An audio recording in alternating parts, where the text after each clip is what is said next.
messieurs, bonsoir et merci de rester fidèles au programme de la télévision du Burkina. Au menu de ce flash d'information, le Conseil économique et social place au cœur de la première session de l'année la protection et la promotion des personnes âgées. Depuis ce 16 avril et pour les 27 jours à venir, les conseillers du CES vont développer des stratégies pour que la vieillesse au Burkina soit non seulement sécurisée, mais contributive au développement. Les jeunes et les femmes, une autre frange de la population burkinabé au centre d'un projet. Celui-ci est financé par le Grand-Duché du Luxembourg et le PNUD, baptisé Projet Femmes, Jeunes Entrepreneurs et Citoyenneté. Il se donne pour ambition de révéler 100 projets d'entreprise qui auront la particularité d'être innovants. Le Profegec, lancé il y a 4 mois, a pour objectif d'optimiser la contribution des jeunes et des femmes au développement économique et social. Ouagadougou s'apprête à abriter le 3e Forum national de l'intégration. Ce rendez-vous annuel des communautés vivantes au Burkina Faso est voulu pour que l'intégration ne soit pas qu'un vain mot, mais un levier de développement au moment où la cohésion entre les peuples est mise à rude épreuve. Le Forum de l'intégration édition 2019 revêt un caractère bien particulier. Les tenants et les aboutissants du forum ont été déclinés dans la matinée de ce mardi à Ouagadougou.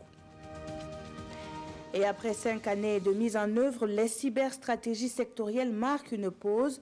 Il s'agit de les évaluer en gardant à l'esprit leur vision première, celle d'offrir une administration équitable, transparente et efficace au service du citoyen.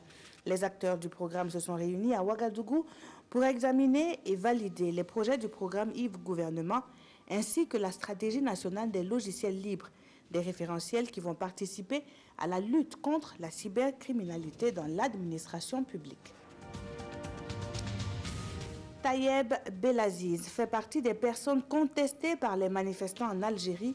Le président du Conseil constitutionnel a présenté sa démission ce mardi selon la télévision nationale. Tayeb Belaziz est l'un des 3 B avec le chef d'État algérien par intérim Abdelkader Ben Salah et le Premier ministre Noureddine Bedoui, tous accusés de faire partie du régime du président Bouteflika, lui-même contraint à la démission le 2 avril dernier.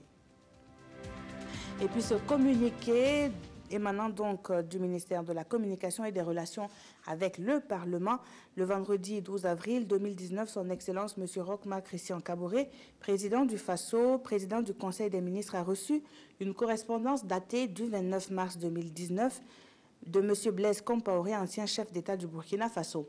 Dans cette correspondance, M. Blaise Compaoré constate que depuis 2016, notre pays est en proie à des attaques terroristes meurtrières et récurrentes, endeuillant ainsi toute la nation. Il présente ses condoléances aux familles des victimes et souhaite un prompt rétablissement aux blessés. Il exprime sa solidarité au peuple burkinabé et salue le courage, le dévouement et l'esprit de sacrifice des forces de défense.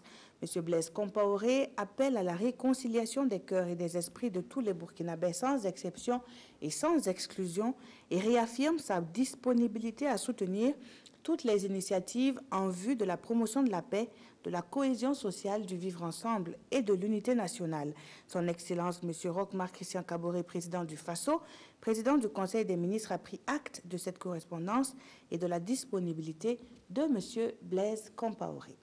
L'information revient dans moins d'1 heure à 19 h avec le JT des régions sur une présentation de Adama Koulibaly. Je vous retrouve à 20 h.